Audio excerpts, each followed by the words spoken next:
The United States government is an occupied, kabbalistic regime formed around Baal-worshipping, Moloch-sacrificing pedophiles who are on video. Never forget, these people are on tape and in photos doing hideous and unthinkable things, unimaginable things to children. And for us here at this show, and across the network, and I believe for most of you, these are things that haven't been a secret for quite a while now. But even with all of the things that we already knew, the things that we are learning now through the latest release of these Epstein files, which was finally put out by the Department of Justice and comes nowhere near full transparency. There are millions, 6 million pages remaining. But the things that we have already learned are extremely alarming and disturbing, to say the very least.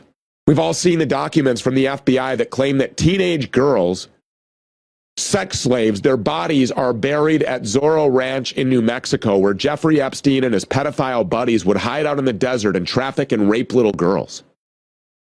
We've seen emails that prove that people like Howard Lutnick, the guy who just uncontrollably breaks out in laughter every time the Epstein files are brought up and he's standing behind Donald Trump laughing and sneering, took his own children to Epstein Island. And of course he would do that because he's Jewish. So his Jewish kids don't meet the same fate as those buried at Zorro Ranch and God knows where else. And that fake populist, fake patriot that looks like he crawled out of a dumpster every time you see him, Steve Bannon, this guy was in regular communication with the ultimate pervert, Jeffrey Epstein, which should surprise nobody. The guy looks like a creep.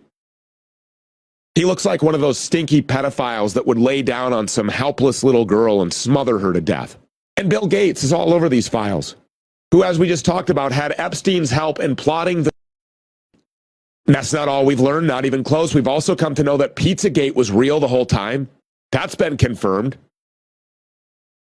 It's been confirmed that these people really do refer to their child sex slaves as pizza, and they really do send each other emails ordering dozens of these pizzas to be served up to powerful perverts at parties in D.C. and New York and Tel Aviv and every other city full of compromised power brokers. But it gets even darker than that. Just a few days ago, a clip of Twitch and YouTube streamer Asmongold started going viral across the internet after he caught on to something in Jeffrey Epstein's emails that goes even further than Pizzagate. These people weren't just calling kids pizza when they trafficked and raped them, because after they got done raping them and ritualistically killing them, they would butcher them and call them jerky. You know, like beef jerky or deer jerky, only in this case, it was child jerky.